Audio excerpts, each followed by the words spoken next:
ओम नमस्ते जी। जो हम ने पिछली कक्षा में हठ प्रदीपिका का अध्ययन किया था उसके आगे चलेंगे। प्रथम हमारा जो अध्याय है वह प्रारंभ है इस समय, और हमने कल उसमें बाधक तत्व तथा साधक तत्व तक हमने उसमें पढ़ा था। आगे जो है कि इस ग्रंथ में हठ योग के 4 अंगों का वर्णन मिलता है। यह जो हठ प्रदीपिका नामक ग्रंथ है इसमें हठ योग के 4 अंगों का वर्णन मिलता है।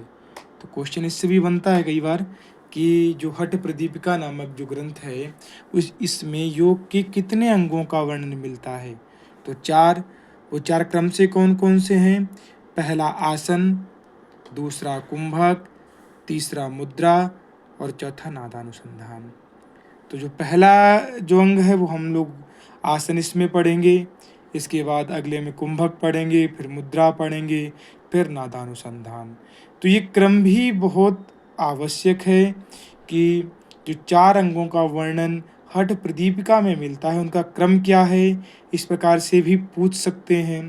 तो आसन, कुंभक, मुद्रा और नादानुसंधान। तो जो पहला अंग था आसन, तो कहा है कि आसन के लाभ क्या है। 17 नंबर श्लोक है।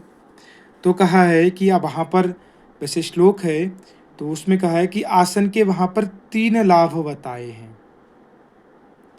स्थैर्यम बोले तो स्थिरता, हमारे जब हम आसन का अभ्यास करेंगे तो हमारे शरीर में स्थिरता आएगी।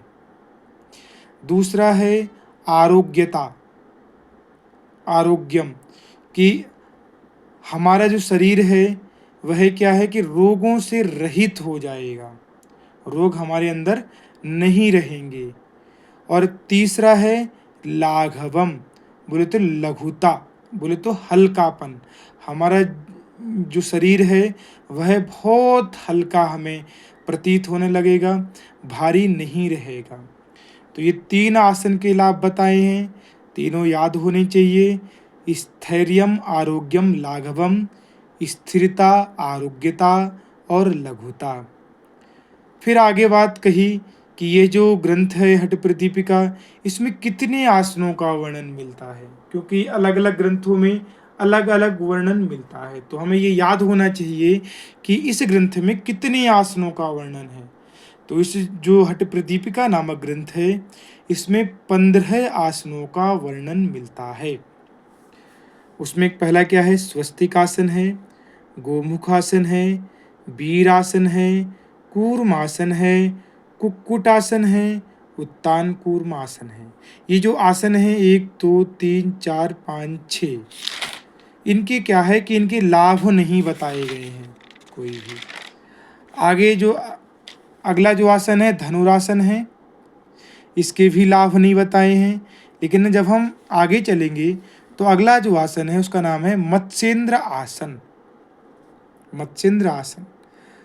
तो एक तो आपको जो आसनों के जो नाम है वो आपको पता होना चाहिए, और जिन जिन के लाभ यहाँ पर बताए गए हैं उनके उन आसनों के आपको लाभ पता होने चाहिए। तो अगला आसन है मत्स्येंद्र आसन।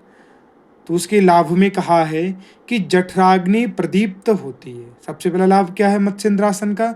कि हमारे शरीर की जो जठराग्नि है, अन्न पाचक अग्नि जिसको हम कहते हैं, वह क्या है? प्रदीप्त होती है, बढ़ जाती है।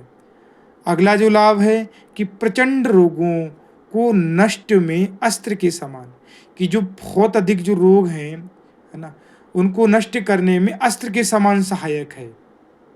अस्त्र बोलते हैं जो आपने देखा होगा ना, अस्त्र जो तीर कमान के जो अस्त्र शस्त्र होते हैं उनके समान ये लाभदायक है प्रचंड रोगों में।